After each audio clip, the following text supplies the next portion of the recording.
O Mendonça diverge e vota para absolver 17 réus no dia 8 de janeiro. Floriano, os réus serão soltos? Provavelmente não, porque a maioria está votando pela condenação. Mas os argumentos que o Mendonça utilizou para justificar o voto dele gera mais munição para a oposição mostrar e explicar para a população que não faz sentido as condenações exageradas que estão acontecendo e justificar uma possível perseguição política. Ou seja, esse voto dele, mesmo que não vai ter uma efetividade real, é muito importante. E também temos uma fala do nosso querido Mendonça lá em 2023 que ele bate boca com o Moraes. E nesse bate-boca com o Moraes, ele coloca alguns pontos bem interessantes e reforça a tese mais uma vez da oposição, dando mais munição para a utilização aqui nas redes e também para conseguir explicar à população como realmente funciona a questão do judiciário. E aqui vem o André Marsigli, que ele é um jurista, e ele fala que não pode se punir crimes impossíveis, ou seja, juntou um monte de velho, pipoqueiro, para tentar invadir, derrubar e tomar conta de um país como o Brasil, sem nenhuma arma, sem nenhum tanque, sem nenhum apoio do exército, é um crime impossível, logo não se pune. Eu não sou advogado, mas é o que diz vários e vários advogados, ou seja, gerando aí mais impulso. E nessa parte aqui, amigos, eu peguei e separei algumas marcações nessa matéria que eu já vou mostrar para vocês entenderem mais detalhadamente qual o caminho. Mas a gente tem algo que pode acontecer que, infelizmente, tenho que falar para vocês, STF pode barrar a anistia no Congresso após aprová-la, citando inconstitucionalidade, ou seja, ser inconstitucional. STF dará a palavra final sobre o caso. Essa é a teoria. E por isso que não basta só passar no Congresso, precisa de apoio popular. Se não tiver apoio popular, vai acontecer exatamente esse cenário que eu estou mostrando para vocês. Ou seja, se você tiver muito apoio popular e o STF contra, você vai dar mais uma martelada nesse prego. Em 26, se você vira Câmara, vira Senado e vira presidência para a direita, vai ser interessante acompanhar isso. Não vou falar nada que vai acontecer, mas vai ser interessante. Em seguida, outra notícia que é bem complexa, vamos dizer assim, Gilmar Mendes critica Moro e diz ter orgulho do desmanche da Lava Jato. Isso aqui, quando eu li, amigos, eu pensei, caraca, não é possível. Não é possível. Ele comparou a Lava Jato não, os juízes da Lava Jato com o PCC, como se os juízes que descobriu todo essa sujeira do país, que conseguiu recuperar acho que mais de 500 milhões de reais, todos esses juízes são tão ruins quanto o PCC. E eu te pergunto, e os criminosos da Lava Jato, eles são tão ruins quanto quem? Ou eles não são ruins? São vítimas desse grupo criminoso que descobriu várias corrupções que não deveriam ser descobertas.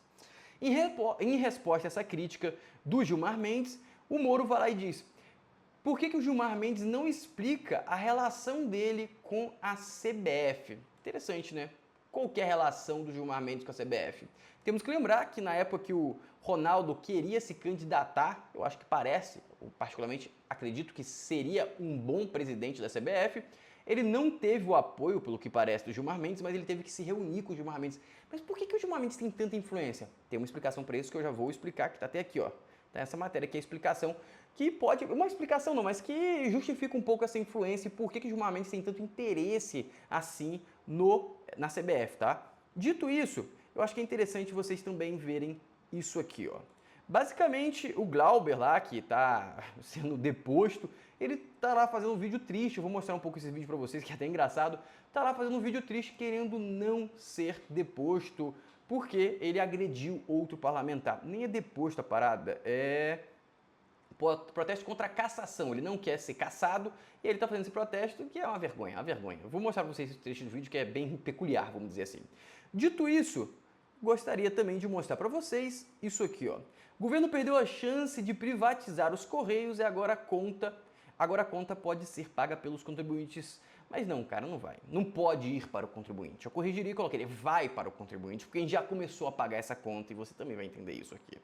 Dito isso, também temos uma notícia boa aí. Bolsonaro já saiu do hospital e tá bem e já tá criticando o Lula. Vou mostrar o trecho aqui, ele critica o Lula. Então o homem já tá bem, tá tranquilo, quem estava preocupado pode se despreocupar. Dito isso, vamos agora para a última notícia que eu vou comentar hoje, que é o Lula e a inflação normal, a nova inflação normal. Então, gostaria muito de pedir para você se inscrever no canal e vamos começar a comentar essas notícias mais a fundo para vocês entenderem detalhadamente. Se inscreva no canal, curta o vídeo e comente aqui o que você acha. Você apoia ou não apoia a anistia? Eu quero saber a sua opinião. Por quê, Floriano? Porque basicamente é isso que vai definir se a anistia vai passar ou não. Não vai ser os votos do Congresso, porque já vamos conseguir, já vai dar para conseguir, pelo que parece. Mas sim, é isso aqui, ó. Se tem que ter muito apoio popular para o STF não barrar. Porque é um fato que após a aprovação, o PT vai lá e vai tentar alegar alguma coisa e vai elevar isso para o judiciário, porque o judiciário, infelizmente, pelo que parece, tem um lado no Brasil. Dito isso, vamos começar. Mendonça diverge. Por que eu falei que isso aqui é interessante? Porque ele usa argumentos interessantes. Para absolver 17 réus acusados pelos atos do dia 8 de janeiro, ele foi acompanhado pelo ministro Nunes Marques. Só que a votação está bem, infelizmente, não está positiva. Ou seja, para condenar temos o Moraes, o Toffoli, o Zanini e o Dino. E para absolver, o Mendonça e o Marques. Ou seja, provavelmente essas pessoas serão condenadas, porque a maioria está querendo condenar, infelizmente. Mas o Mendonça justificou algumas coisas interessantes. Não há provas sólidas quanto ao dolo, ou seja, a intenção. E aí também falou que, para ele, a presença dos acusados nos acampamentos bolsonaristas não é um indício suficiente das intenções criminosas ou violentas. E também falou, citou a PGR, sequer indicou efetivamente que eles participariam. E também não disse que existe incitação das Forças Armadas. Mas tem essa parte que eu acho interessante, ó. Entre os presos haviam pessoas, por exemplo, que iam ao acampamento vender bugigangas, trabalhar como cozinheiro e comer. Ou seja, tá realmente você prendendo pessoas que são inocentes, pelo que ele fala aqui. E aí a gente segue para a fala dele lá em 2023, que eu achei extremamente interessante. Olha só, preste atenção. Eu não consigo entender, e também carece de resposta, como que o Palácio do Planalto foi invadido da forma como foi invadido. Vossa Excelência sabe o rigor de vigilância e cuidado que deve haver lá. O fato é o seguinte, eu não vou entrar nesse mérito hoje. Acho que não nos cabe, pelo menos da minha parte, não é intenção entrar nesse mérito hoje. A minha intenção é avaliar a conduta. Pelo que você percebeu, ficou claro aqui que ele especula aí que existiu alguma coisa estranha para você ter a invasão do Congresso, já que existe sim uma segurança e existe uma segurança rígida, como ele mesmo tende a explicar, e usa os argumentos do conhecimento das outras partes. Em seguida no vídeo entra o Alexandre de Moraes discutindo, mas essa parte que eu quero mostrar. Ou seja, é mais um ponto que dá bagagem para a galera conseguir explicar para a massa e conseguir mais apoio popular que não faz sentido. E aqui vem o argumento que eu mostrei para vocês, seria um crime impossível que não se pune. Você não pune um crime impossível. Por exemplo, uma pessoa decide, vou tomar conta do Brasil, vou pegar e dominar o Brasil, vou dar um golpe, mas você está sozinho, sem nenhuma arma, sem nada. Você não vai punir esse cara por ele ter falado isso, por ele ter demonstrado essa intenção. Mas se ele começar a articular de alguma forma, sim, aí começa a você evitar um crime, porque ele tenta conseguir os meios para chegar lá. Mas um devaneio não se pune. Não sou eu que estou falando, isso são vários juristas que estão falando, não sou advogado. Perfeito? Dito isso, agora eu quero mostrar para vocês isso aqui que é o grande pesar. O STF pode barrar. E por quê? Como que ele vai explicar isso? O STF deverá dar a palavra final sobre a questão. É quase certo que o Supremo se debruçará sobre a anistia se a Câmara e o Senado aprovarem a medida. Isso porque partidos da esquerda pretendem levar a questão para o STF caso o governo sofra uma derrota no Legislativo. Caso não, vai sofrer. E aqui tem a explicação da lei que explica o porquê que seria inconstitucional. Constitui crime inafiançável e imprescritível e também que não pode ter anistia, perfeito? A ação de grupos armados, civis ou militares contra a ordem constitucional ou o Estado democrático. Isso que está na lei, isso que faz sentido. Só que aqui tem que ser, grupos armados. E aí a gente tem o Alexandre de Moraes, principalmente, onde que eu marquei? Eles começam a tratar a galera de 8 de janeiro, já citando, ó, depredaram os 3 poderes, cometeram o crime de associação criminosa armada. Mas, até onde eu sei, não existe arma. Mas eles começam a colocar essa característica, porque se você coloca essa característica e você coloca isso como real, você se enquadra nessa lei aqui, impedindo a anistia. E aí, obviamente, o que vai definir o fio da navalha é o apoio popular. Se tiver apoio popular, eles não vão conseguir segurar, na minha humilde concepção. E a gente tem que perceber que o STF está mais que é mais influente do que a gente imagina em coisas que a gente nem imagina. Gilmar critica o Moro e diz ter orgulho de desmanche da Lava Jato. Já vou voltar para essa parte. E por que coloquei isso? Porque o Moro respondeu citando que o Gilmar Mendes deveria explicar a relação dele com o STF. E aqui tem a parte que eu falei para vocês. Qual que é essa relação? Gilmar Mendes foi responsável por devolver o cargo a Edinaldo Rodrigues à presidência da CBF em janeiro do ano passado, após ser afastado por decisão judicial. O Instituto Brasiliense de Direito Público, IDP, fundado pelo decano do STF, ou seja, Gilmar Mendes, tem contrato com a Confederação para administrar a CBF Academy, braço educacional da entidade. Ou seja, existe uma relação, pelo que parece, comercial ali, financeira.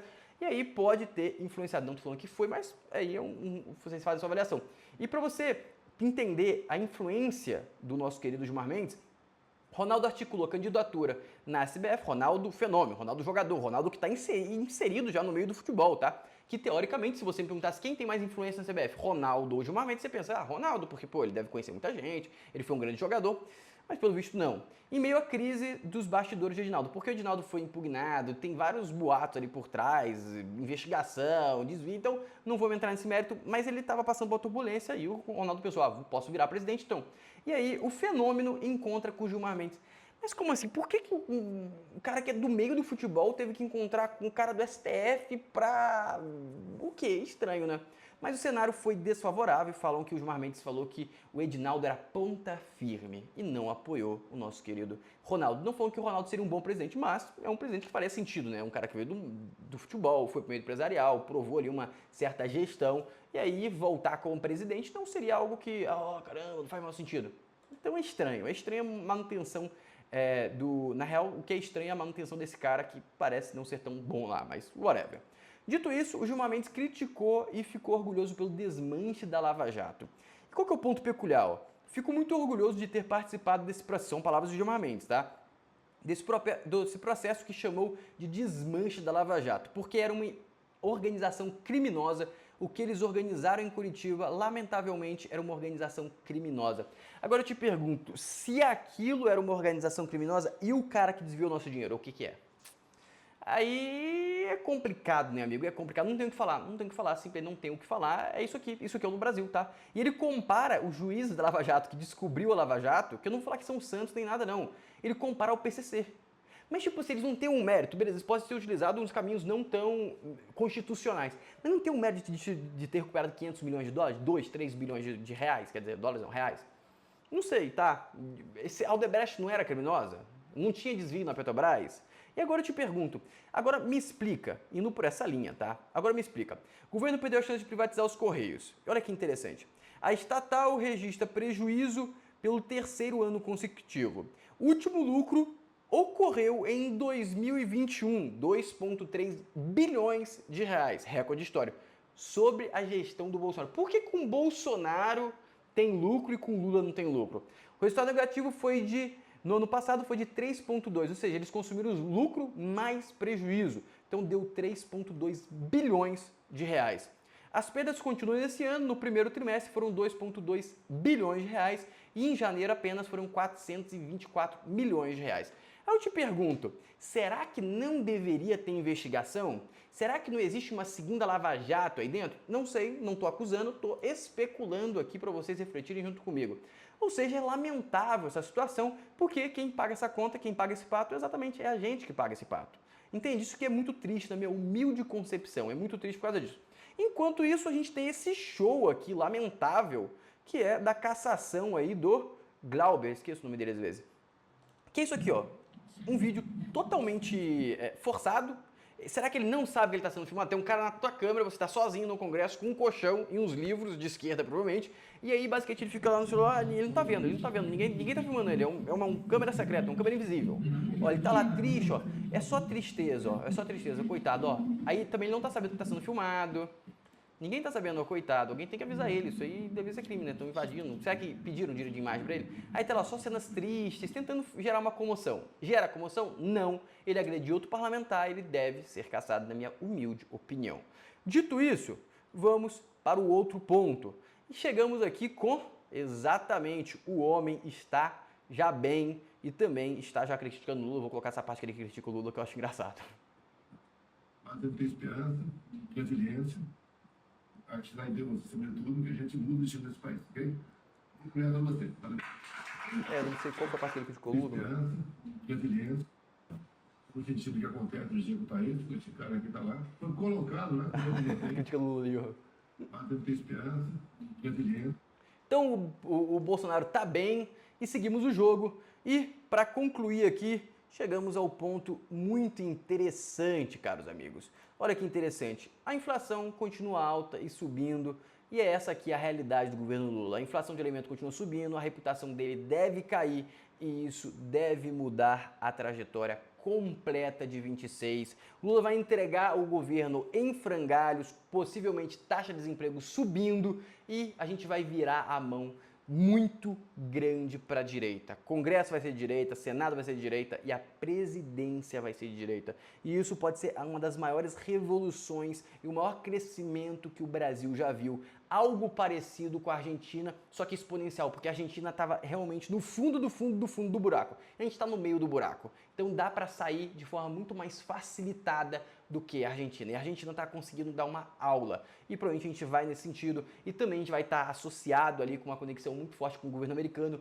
uma conexão forte com os próprios argentinos. Ou seja, eu acho que esse grupo econômico aí pode ser muito positivo para o país. Dito isso, lembre de se inscrever aqui no canal, curtir o vídeo, comentar. Você apoia ou não a anistia? É extremamente importante a gente saber o ponto de vista das pessoas, porque é com esse tipo de comentário, é com esse tipo de reação que você consegue mostrar que existe apoio popular a essa causa, evitando esse grande temor aqui do STF colocar como inconstitucional e tudo pro ar abaixo. Mas se em 26 a gente virar a mão, provavelmente eles também não vão dobrar a aposta, na minha humilde concepção. Um abraço!